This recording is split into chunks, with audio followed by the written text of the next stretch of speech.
আসসালামু আলাইকুম। আশা করি সকলেই ভালো আছেন। তো আজকেও আসলাম আলুর আপডেট বাজার আপনাদের মাঝে তুলে ধরার জন্য। তো আজকে ১২ই এপ্রিল ২০২৫ রোজ শনিবার। তো চরমভাবে কিন্তু আলুর দাম কমতেছে। এটা কিন্তু কৃষকদের এবং আলু যারা সংরক্ষণ করে রেখেছেন তাদের জন্য কিন্তু একদম দুঃখের একটা সংবাদ।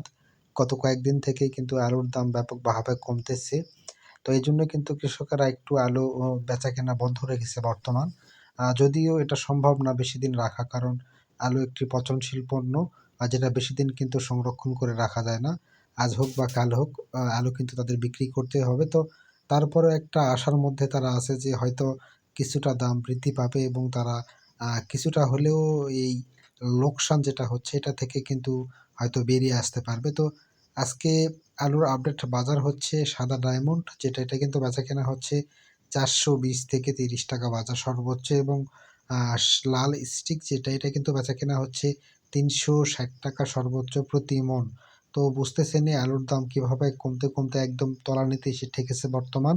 জানি না আরো কতটা কমে যাবে এবং আরো কৃষকদের দুর্দশার সৃষ্টি হবে।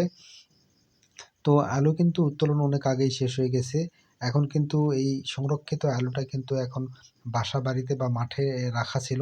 এই আলুগুলো কিন্তু এখন বেচাকেনা হচ্ছে। তো এই বেচাকেনা আলু আ কিন্তু বর্তমান বন্ধ রয়েছে দাম কম হওয়ার কারণে। যদিও ঈদের পর একটু চাপ সৃষ্টি হয়েছিল। ৳৫০০ ডায়মন্ড আলু সর্বোচ্চ বেচাকেনা হয়েছিল ঈদের পর, এবং লাল স্টিক যেটা এটা কিন্তু ৳৪৬০ থেকে ৳৭০ সর্বোচ্চ প্রতি মণ কিন্তু বেচাকেনা হয়েছিল। যেটা এখন কিন্তু অনেকটা কমে গিয়ে সাদা ডায়মন্ড বেচাকেনা হচ্ছে ৳৪২০ থেকে ৳৩০, এবং লাল স্টিক বেচাকেনা হচ্ছে ৳৩৬০ সর্বোচ্চ প্রতি মণ। আ এটা কিন্তু জয়পুরহাট সদর উপজেলার বাজার। তো আপনাদের কার এলাকায় বাজার কত এটা অবশ্যই আপনারা কমেন্ট করে জানাবেন। তাহলে কিন্তু সকলের বিষয়টা বুঝতে কিন্তু সুবিধা হয় যে কার এলাকায় আলুর বাজার কত। বিভিন্ন এলাকায় কিন্তু আলুর বাজার বিভিন্ন হয়ে থাকে। ৳১ বা ৳৮ কিন্তু কেজি প্রতি কম বেশি হয়ে থাকে, যেটা কিন্তু স্বাভাবিক একটা প্রক্রিয়া বা স্বাভাবিক একটা বিষয়।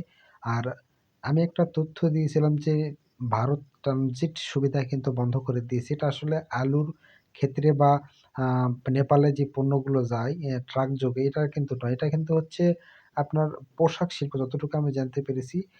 পোশাক শিল্পের যেই জিনিসগুলো, অর্থাৎ তৈরি পোশাকের যে জিনিসগুলান এগুলা কিন্তু ইন্ডিয়া থেকে বিভিন্ন দেশে কিন্তু ফ্লাইটে চলে যায়। যেটা কিন্তু ভারত সেই ট্রানজিট সুবিধাটা বন্ধ করেছে বাংলাদেশের জন্য। আর গত আ ৯ এপ্রিল আ আ হ্যাঁ, গত ৯ এপ্রিল কিন্তু আ আ বাংলাবান্ধা স্থলবন্দর দিয়ে আলু রপ্তানি হয়েছে ১৪৭ মেট্রিক টন। এ নিয়ে কিন্তু মোট ৩৪০২ মেট্রিক টন আলু কিন্তু নেপালে রপ্তানি হয়েছে। রপ্তানি কিন্তু আরো বেশি, বেশি করতে হবে। তাহলে কিন্তু আ দেশের যে আলুর একটা চাপ সৃষ্টি হয়েছে এটা কিন্তু মোটামুটি একটা কমে যাবে বলে আশা করা যাচ্ছে। তো আমার ভিডিওটা যদি ভালো লাগে অবশ্যই ভিডিওটা শেয়ার করবেন। আ চ্যানেলটি সাবস্ক্রাইব করবেন। ফেসবুক পেজ থেকে দেখে থাকলে অবশ্যই পেজটি ফলো দিবেন। তো সাথে থাকার জন্য সকলকে ধন্যবাদ। আসসালামু আলাইকুম।